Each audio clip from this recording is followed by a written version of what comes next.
वफाकी वज़ीर दाखिला राना सनाउल्लाह ने कहा है चेयरमैन पीटीआई बाकायदा बगावत की तैयारी कर रहे थे। 10 लाख अफराद पर मुश्तमिल टाइगर फोर्स बनाई जा रही थी। 9 मई के वाक़यात की तहकीकात हो रही हैं। चेयरमैन पीटीआई झूठ और इल्ज़ाम तराशी में महारत रखते हैं। उन्होंने वज़ीर आज़म और मेरे खिलाफ कत्ल का इल्ज़ाम लगाया। जीआईटी ने उनको झूठा करार दे दिया।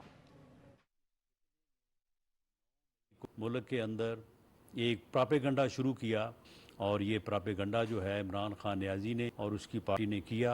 झूठ बोलना, फिर उससे पीछे हटना, फिर झूठ बोलना, फिर पीछे हटना और फिर झूठ बोलना, ये जो है ये इमरान खान का तरीक़ाकार है और ये इंतहाई झूठा और मक्कार आदमी है। और ये इस बात से जो है वो बाज तो नहीं आ सकता, लेकिन अब ये एक्सपोज हो चुका है। और ये फितना जो है, ये फितना अगर इसकी का इदराक ना होता, इसकी शनाख्त ना होती, तो ये पाकिस्तान और इस कौम को किसी हादसे से दो चार कर देता।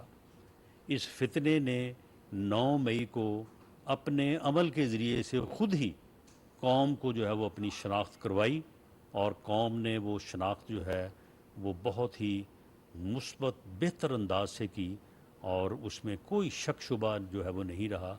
और अब ये फितना जो है इंशाअल्लाह अपने अंजाम को पहुंचेगा। मेरा ये ख्याल है कि उन तमाम केसेस में जो लोग मुलव्वस पाए गए हैं उनकी अपनी स्टेटमेंट्स भी हैं और बाकी भी हर चीज़ सबूत जो है वो मौजूद है कि इन्होंने ये चीज़ बाकायदा मनसूबाबंदी से की है।